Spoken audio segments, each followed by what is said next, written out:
एक रात जब मैं अपने काम से देर रात लौट रही थी तो कुछ लोगों ने मुझे पकड़ लिया और एक घने जंगल में ले गए। वहां पर वो सभी मुझे बारी बारी नोचने लगे। वो लोग जानवरों की तरह मेरे बदन को काट रहे थे। तभी उन्हीं का एक साथी, जिसने मुझे हाथ तक नहीं लगाया और दूर एक पत्थर पर बैठा सिर्फ हंसे जा रहा था। बहुत दिनों बाद वो आदमी मुझे बाजार में मिला। मैंने देखा कि उसके तो दोस्तों, मेरा नाम कोमल है। मेरी छोटी सी उम्र में ही मेरे पिताजी का देहांत हो गया। उसके बाद घर की सारी जिम्मेवारी मेरे सिर पर आ पड़ी। अपनी बीमार माँ की दवाइयों से लेकर घर पर 2 वक्त का भोजन बन पाए, इसीलिए मुझे बाहर जाकर काम करना पड़ा। जब मेरे पिताजी का देहांत हुआ तो मैं सिर्फ 12 साल की थी। लोगों के घरों में बर्तन साफ करके मैं 2 वक्त का खाना जुटा पाती थी। 12 साल से लेकर जब मैं 20 साल की हुई तो लोगों के घरों में काम करने लगी। पढ़ाई लिखाई मुझे नहीं आती थी, क्योंकि मेरी छोटी सी उम्र में ही पिताजी का देहांत हो गया और ना ही मैं स्कूल जा पाई और ना ही कॉलेज, क्योंकि पैसों की तंगी की वजह से मैं पढ़ाई लिखाई में नहीं जा सकी और इसी वजह से मुझे कोई अच्छा काम ना मिला। इसी वजह से मैं लोगों के घरों में झाड़ू पोछा और बर्तन साफ करने का काम कर लिया करती थी। खैर, मुझे इसी काम में बहुत संतुष्टि थी, क्योंकि मैं ईमानदारी का काम करती थी और ईमानदारी के 2 पैसे जुटाकर अपनी माँ का इलाज करवा रही थी और घर पर 2 वक्त का चूल्हा जल रहा था। इससे बड़ी खुशी क्या होगी। मेरी माँ को शुगर की बीमारी थी, जिसकी वजह से वह ना ज़्यादा चल पाती और ना ही कोई काम कर पाती थी। अक्सर वह मुझसे कहती थी कि इतनी छोटी उम्र में तुझे घर की जिम्मेदारियां उठानी पड़ गईं। हम लोगों को तो नरक में भी जगह नहीं मिलेगी। लेकिन मैं अपनी माँ को कहती कि जिस तरह एक घर का बेटा अपनी माँ पिताजी की सेवा करता है और पूरी जिम्मेदारियों को बखूबी निभाता है, उसी तरह एक बेटी भी निभा सकती है।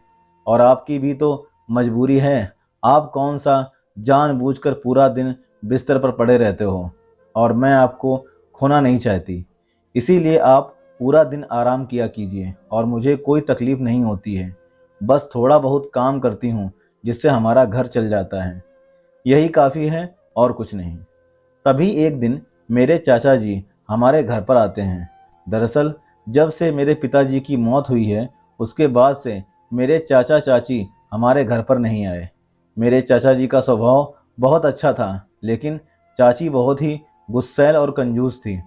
उन्हें ऐसा लगता था कि हम गरीब हैं और अगर हमारे घर वो लोग आ गए तो हम लोग उन लोगों से कुछ पैसे मांग लेंगे, जिसके डर से ना चाची जी खुद आई और ना ही चाचा जी को कभी आने दिया। खैर, एक दिन चाचा जी आए और वह कहने लगे कि मैं यहीं पास से गुजर रहा था, इसीलिए सोचा कि आप लोगों से मिल चलूं। हम लोगों को बहुत अच्छा लगा, क्योंकि वो कितने सालों बाद हम लोगों के घर पर आए थे।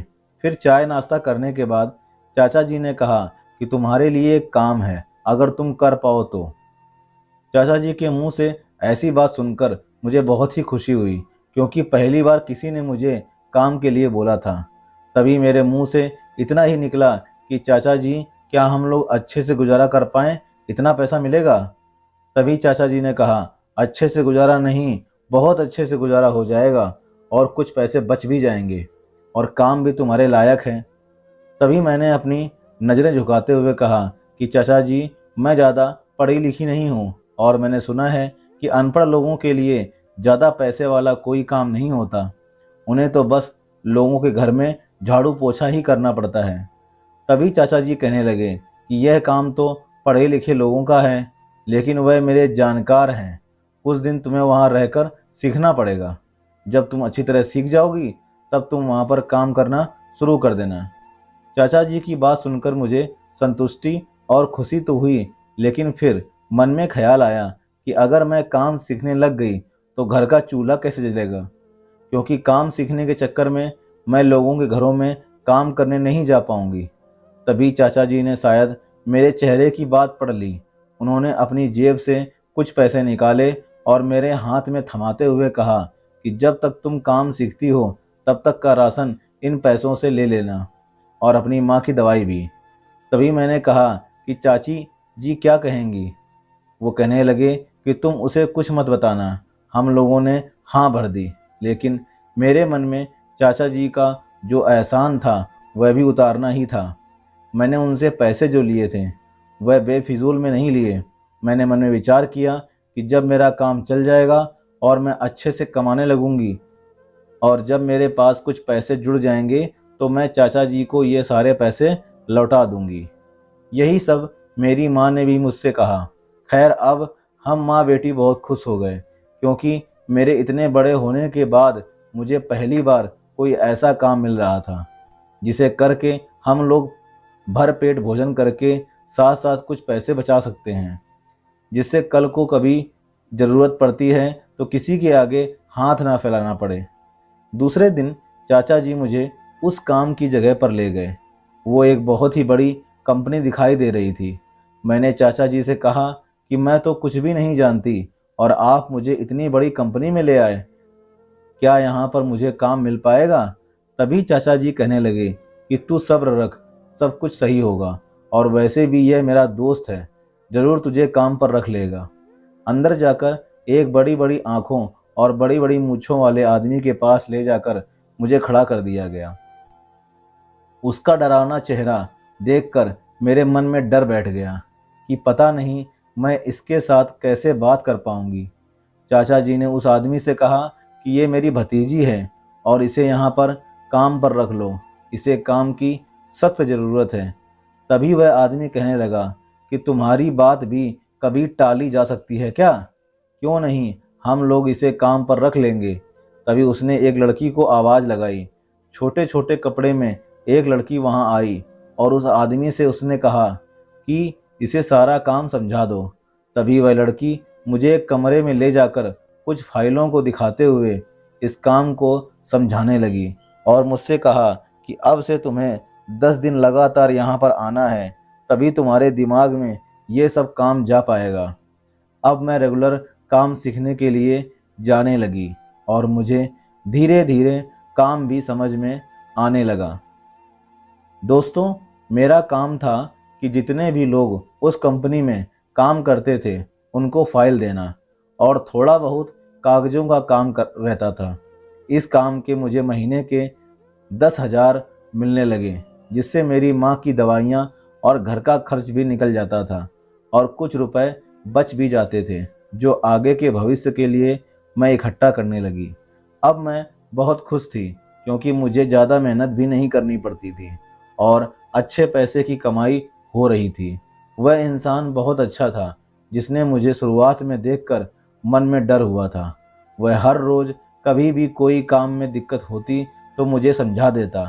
खैर, ऐसे ही दिन निकलते गए। जब मैंने काम को शुरू किया तो सब लोग मुझ पर बहुत हंसते थे, क्योंकि मेरे कपड़े अच्छे नहीं होते थे। कपड़ों में हर जगह छोटे छोटे छेद होते, क्योंकि खाना बनाते वक्त आग की चिंगारी मेरे कपड़ों पर गिर जाती थी। हम लोगों की इतनी औकात नहीं थी कि नए नवेले और उस ऑफिस में जैसे लोग कपड़े पहन कर आते हैं उतने अच्छे ब्रांडेड कपड़े पहन सकें।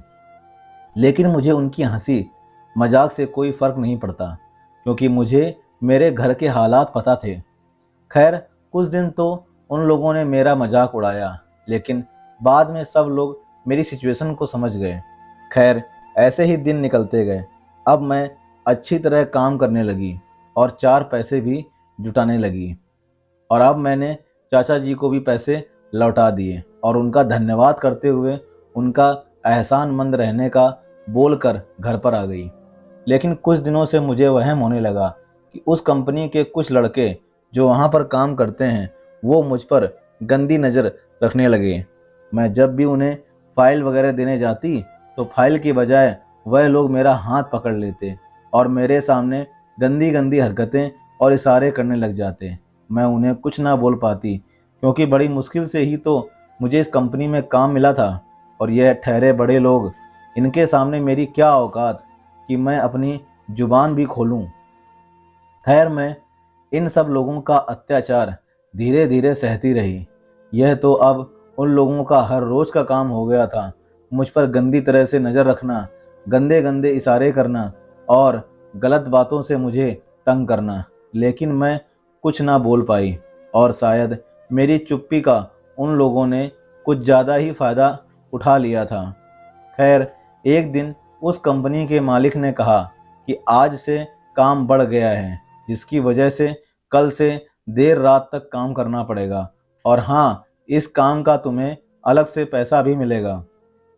देर रात का नाम सुनकर मेरे तो होश ही उड़ गए, क्योंकि घर पर माँ को दवाई देनी और खाना देना सिर्फ मेरी ही जिम्मेवारी थी। और जिस कंपनी में मैं काम करती थी, वहाँ से मेरा घर बहुत ही ज़्यादा दूरी पर था, जिससे घर पहुँचने में मुझे 2 घंटे लगते थे। जितनी देर रात का वह कंपनी का मालिक बोल रहा था, इतनी रात में तो ऑटो रिक्शा भी जाने बंद हो जाते हैं। मैं घर पर कैसे पहुँचूँगी? तभी मैंने इस बारे में उनसे बात की, तो उन्होंने कहा कि यह सब मुझे नहीं पता, सब लोग यहाँ पर काम कर रहे हैं तो तुम्हें भी करना पड़ेगा। खैर, मैंने दुखी मन से हाँ बोल दिया। दूसरे दिन माँ को यह सब बात बताते हुए सवेरे ही शाम का खाना बनाकर उन्हें दे दिया और बोला कि माँ, खाना खाकर दवाई लेकर सो जाना, मुझे रात को देर हो जाएगी। यह बात माँ को भी नहीं जची। वह कहने लगी कि बेटा, तू अकेली लड़की इतनी रात को कैसे घर पर आएगी? तू कहती है तो मैं तेरे साथ चलती हूँ। तभी मैंने माँ से कहा कि नहीं माँ, आप पूरा दिन और इतनी रात तक वहाँ पर क्या करोगी? और वहाँ पर तो आराम करने के लिए भी कोई जगह नहीं है, और ना ही घर के किसी सदस्य को साथ में ले जाने की अनुमति देते हैं। इसलिए आप घर पर ही आराम कीजिए। कोई बात नहीं, मैं जैसे तैसे आ जाऊंगी और कोशिश करूंगी थोड़ा और जल्दी आ जाऊं। खैर, मैं ऑफिस के लिए निकल गई और वहां जाकर काम करने लगी। ऐसे ही रात का लगभग 11 बजे का समय हो चुका था। मेरा मन तो घबराए जा रहा था कि पता नहीं कितनी देर और यहाँ पर रोका जाएगा। अगर ज़्यादा रात हो गई तो मैं घर पर कैसे जा पाऊंगी? और ऊपर से उस कंपनी में काम करने वाले लड़कों की गंदी नज़र मुझ पर ही थी। मुझे पक्का यकीन था इन लोगों के मन में ज़रूर कुछ ना कुछ चल रहा है, लेकिन मैं अपनी गरीबी के कारण मजबूर थी। अगर मैं कोई आवाज़ उठाती तो पता नहीं ये लोग क्या कर देते, और मैं नहीं चाहती थी कि मेरी बीमार माँ इस समय में कोई दुख झेले। इसीलिए मैंने चुप रहना ही ठीक समझा। खैर, 12:30 के आसपास का समय हुआ। तभी कंपनी का मालिक बोला, अब तुम्हारी छुट्टी करते हैं, तुम लोग जा सकते हो। मैंने सारा काम समेटा और अपना बैग लेकर कंपनी से बाहर निकल गई। सब ओर देखा, कोई भी रिक्शा दिखाई नहीं दे रहा था। तभी कंपनी में काम करने वाली कुछ लड़कियां अपनी अपनी गाड़ी लेकर जाने लगीं। तो मैंने एक लड़की से कहा कि बहन, मुझे भी मेरे घर तक छोड़ दो, मैं रात को किसके साथ जाऊंगी, मेरा घर बहुत दूर है। तभी एक लड़की ने मुझे धक्का देते हुए कहा कि तुम जैसे गरीब को हम अपनी गाड़ी के पास ना आने दें, बैठाकर छोड़ना तो दूर की बात, जब तुम्हारी औकात नहीं होती तो इतनी बड़ी कंपनी में काम क्यों करते हो? उसकी ऐसी बातों को सुनकर मेरे मन को बहुत ठेस पहुंची। मैं अपने मन में सोचने लगी कि गरीब होना कोई गुनाह तो नहीं है, और भगवान ने अगर मुझे गरीब बनाया है तो इसमें मेरी क्या गलती है। लेकिन खैर, अमीर लोगों के चोंचले कहाँ समझ में आते हैं। उन लोगों के पास धन हो जाता है तो वह आसमान को छूने लगते हैं और किसी गरीब की मजबूरी को नहीं समझते। तभी मैंने देखा कि हर रोज जो लड़के मेरे साथ गंदी हरकतें करते हैं, वह मेरे पीछे आ खड़े हुए और गंदी गंदी बातें करने लगे। मैं बिना बोले वहां से चल पड़ी और सड़क के रास्ते होते हुए अपने घर की ओर जाने लगी। तभी मैंने देखा कि वह लड़के मेरे पीछे ही आ गए, और उनमें से एक लड़के ने मेरे मुंह पर हाथ रखा और अपनी गाड़ी में बैठा लिया। मैंने काफ़ी कोशिश की थी चिल्लाने की और हाथ पैर मारे, लेकिन उन लोगों के सामने मैं क्या थी। मुझे एक जंगल के अंदर ले जाया गया। वहां जाकर वह लोग बारी बारी मेरे शरीर को नोचने लगे, दरिंदों की तरह मेरे पूरे शरीर को खाने लगे और मेरे साथ ऐसी ऐसी हरकतें करने लगे। मैं दर्द के मारे करा रही थी। मुझे समझ में नहीं आ रहा था कि मुझे कौन बचाएगा। मैं बार बार भगवान को भी पुकार रही थी, लेकिन आज तो भगवान ने भी मेरी ना सुनी और उन दरिंदों ने मुझे नोच खाया और मुझे खून से लथपथ उसी हालत में वहाँ पर छोड़कर जाने लगे। तभी मेरी नज़र उनके एक साथी पर पड़ी जिसने मुझे हाथ तक नहीं लगाया था। दूर एक पत्थर पर बैठा सब नज़ारे देख रहा था और देखकर हंस रहा था। कभी ताली बजाता तो कभी अपने पैरों को मारता। ऐसे खुश हो रहा था मानो कोई फिल्म चल रही हो और उसमें कॉमेडी सीन आ गया हो। मुझे तो समझ में ही नहीं आ रहा था कि इन दरिंदों ने अपनी हवस का शिकार मुझे बना लिया तो वह क्यों नहीं बना रहा है और ऊपर से हंस भी रहा है। तभी इन दरिंदों में से एक लड़के ने जाकर उसके पीठ को थपथपाया और बोला कि काम हो गया, चलो चलते हैं। वह हंसते हुए उनके साथ चला गया। मैंने बहुत मिन्नतें की लेकिन उन्होंने मेरी एक ना सुनी और मुझे उस दर्द भरी हालत में वहीं पटक कर जाने लगे। मैंने जैसे तैसे खुद को संभाला और अपने मरे मरे कदमों से घर की तरफ चल पड़ी। मेरी आंखों में आंसू थे और पूरा शरीर दर्द के मारे टूटा जा रहा था। मुझसे एक कदम भी नहीं चला जा रहा था। मेरे दिल से उन दरिंदों के लिए इतनी बद्दुआ निकल रही थी जितनी कि कोई अपने दुश्मन को भी ना दे। उन लोगों ने मेरे साथ जो किया था उसकी सज़ा तो उन लोगों को ज़रूर मिलेगी। मैं नहीं तो भगवान उन लोगों को ऐसी सज़ा ज़रूर देगा। मैं खून से लथपथ घर पर पहुंची लेकिन मैं मेरी माँ को यह सब नहीं बताना चाहती थी और ना ही यह महसूस होने देना चाहती थी कि मेरे साथ क्या हुआ है। तभी मैंने घर का दरवाज़ा खोला तो देखा कि मेरी माँ गहरी नींद में सोई हुई हैं। मैं धीरे धीरे से अपने कमरे में गई और जाकर अपने कपड़े बदले और माँ के पास आकर बैठ गई। मैंने बड़ी ही मुश्किल से अपने आंसुओं को संभाला और अपने कलेजे पर हाथ रखकर अपने दर्द को अंदर ही छुपाए रखा। मैंने जरा भी एहसास नहीं होने दिया अपनी माँ को कि मैं किन हालातों से गुजर कर आई हूँ और मेरे साथ क्या क्या हुआ है। तभी मेरी माँ ने मेरे सर पर हाथ रखते हुए कहा कि क्या हुआ बेटी, बड़ी उदास लग रही है। तभी मैंने माँ से कहा कि नहीं माँ, कोई बात नहीं है। वह दरअसल पूरा दिन और उतनी रात तक काम करती रही जिसकी वजह से मेरे चेहरे पर थकान आ गई है। तभी मेरी माँ को मेरे हाथों और गर्दन के पास खरोच के निशान दिखाई दिए। तभी वह कहने लगी कि निशान कैसे हैं, कोई बात है तो मुझे बता दे। मेरा बहुत मन था कि माँ को सारी बातें कहूँ और उनके सामने जी भरकर रो लूँ ताकि मेरे अंदर का पूरा दर्द बाहर निकल जाए और मेरा मन हल्का हो जाए। लेकिन मैं नहीं चाहती थी कि मेरी माँ इस दर्द में पड़ जाए, क्योंकि अगर उन्हें यह सब पता चल गया तो वह अपने आप को जिंदा नहीं रख पाती। इसीलिए मैंने माँ से कहा कि माँ कुछ नहीं, रास्ते में आते वक्त कुछ पशुओं को कांटों तारों के अंदर उलझा देखा तो उनको आज़ाद करने लग गई, जिस वजह से वो कांटों के तार मेरे बदन को लग गए और ये निशान बन गए।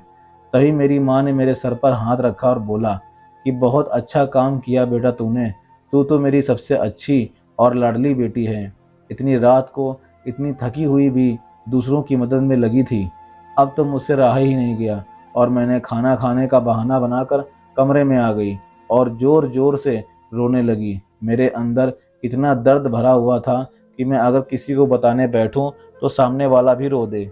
मेरे पूरे बदन पर पसीने छूट रहे थे, मेरी आंखों से आंसू बहे जा रहे थे। आज मैं अपनी ज़िंदगी के वह पल जी रही थी जिनके बारे में मैंने कभी नहीं सोचा था। मैं गरीब जरूर थी लेकिन मेरे साथ ऐसा होगा मैंने आज तक नहीं सोचा। मेरे मन में हमेशा से यही था कि हम गरीब हैं लेकिन 2 वक्त का खाना अपनी मेहनत करके खाएंगे और अपनी खुशी से रहेंगे। लेकिन मुझे क्या पता था कि बाहर की दुनिया कैसी है। मुझे बार बार अपने ऊपर हैरत हो रही थी कि इससे अच्छा तो मैं लोगों के घरों में बर्तन साफ कर लेती थी, कम से कम खुद को सुरक्षित महसूस करती थी। लेकिन जब से मैंने बाहर निकलकर देखा तो मुझे असली दुनिया का पता चला। लोग अपनी हवस के अंदर आकर किसी की भी ज़िंदगी बर्बाद कर देते हैं। उन लोगों को ज़रा भी शर्म नहीं, हया नहीं आई क्या?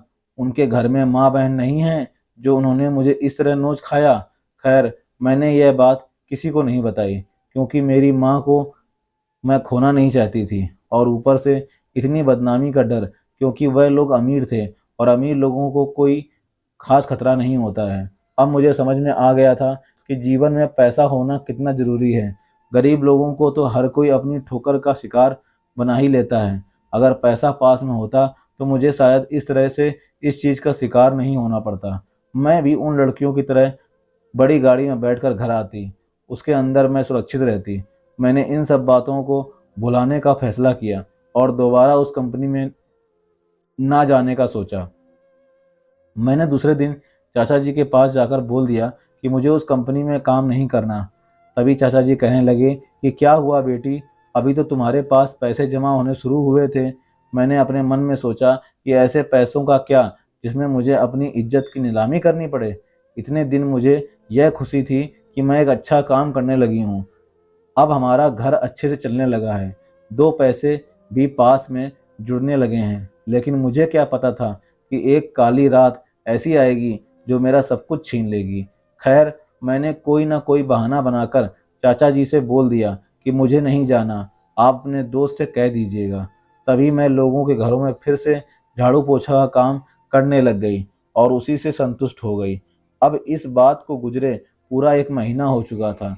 एक दिन मैं माँ के पास बैठी थी तो मुझे उस लड़के का ख्याल आया जो उस दिन मेरे साथ गलत हो रहा था, तो पत्थर पर बैठा हंसे जा रहा था। अब उसका ख्याल मेरे पूरे मन में दौड़ रहा था कि आखिर उसके दिमाग में क्या चल रहा होगा। उसने मुझे छुआ क्यों नहीं? वह भी तो मर्द ही था ना, क्या उसके अंदर हवस नहीं जागी? लेकिन वह ऐसे हंस क्यों रहा था?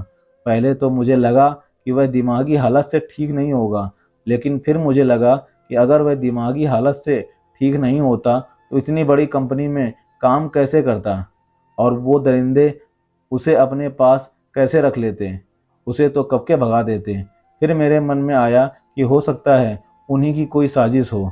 खैर, मैं उस दिन को दोबारा याद नहीं करना चाहती थी, लेकिन फिर भी वह आदमी की हंसी बार बार मेरे दिमाग पर आ रही थी। मैं चाह कर भी नहीं भुला पा रही थी कि उसने आखिर ऐसा क्यों किया होगा। खैर, एक दिन घर में राशन खत्म होने की वजह से मैं शहर से राशन लाने के लिए चली गई। जब मैं राशन की दुकान से राशन लेकर घर की तरफ आने लगी तो मेरी नज़र उस आदमी पर पड़ी जो उस दिन सब नज़ारा देखकर हंसे जा रहा था। मुझसे रहा नहीं गया और मैं उसके पास जाने लगी। मैंने देखा कि उसके साथ एक बूढ़ी औरत भी थी। मुझे नहीं पता था वह कौन है। मैं उस आदमी के पास जाकर खड़ी हुई और उसे गौर से देखने लगी। उस औरत ने मेरे सर पर हाथ रखा जो उसके साथ खड़ी थी और कहने लगी कि ये मेरा बेटा है। पिछले कुछ महीनों से इसकी दिमागी हालत ठीक नहीं है। तभी मैंने उसकी माँ से पूछा कि इसकी दिमागी हालत ठीक नहीं है तो ये इतनी बड़ी कंपनी में काम कैसे करता है? तभी उसकी माँ ने कहा कि बेटा, तुम इसे कैसे जानती हो और तुम्हें कैसे पता कि यह एक बड़ी कंपनी में काम करता है? तभी मैंने कहा कि मैं भी उस कंपनी में काम करती थी, लेकिन किसी वजह से मुझे वह काम छोड़ना पड़ा। तभी उसकी माँ कहने लगी कि यह कंपनी में काम कर लेता है, इसे कोई दिक्कत नहीं है, लेकिन कभी कभार इसे पता नहीं क्या हो जाता है। वैसे तो यह ठीक रहता है, लेकिन कभी कभी इसका दिमाग इस कदर खराब हो जाता है कि यह पागलों की तरह हरकतें करने लगता है। तभी उसकी माँ ने कहा कि बेटा, अब इतनी बात बता दी है तो तुझसे और बात क्या छुपानी। उस औरत ने मेरा हाथ पकड़ा और एक साइड में ले जाकर मुझसे सारी बात बताई। उसके बाद जो उस औरत ने बताया उसे सुनकर तो मेरे पैरों तले जमीन ही खिसक गई।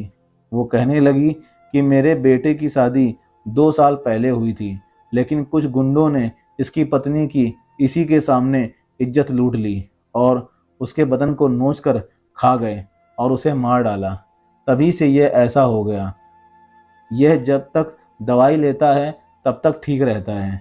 जब दवाई का असर खत्म हो जाता है तो ये इस कदर करने लगता है जैसे इसके दिमाग में कोई बात दौड़ रही हो।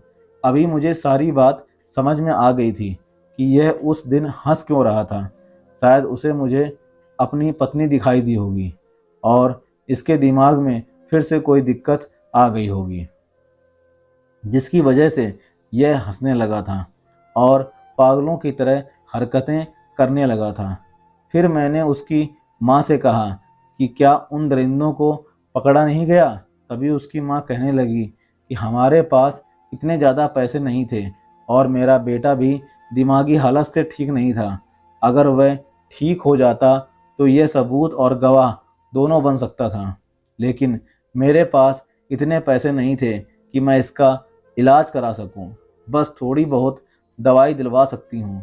तभी मेरे दिमाग में आया कि क्यों ना मैं इस इंसान का इलाज करवाऊं, और यह मेरे साथ जो हुआ है उसकी भी गवाही दे देगा। अब मेरे अंदर एक जुनून जाग चुका था कि उन दरिंदों को खाली ऐसे ही नहीं घूमने दिया जा सकता।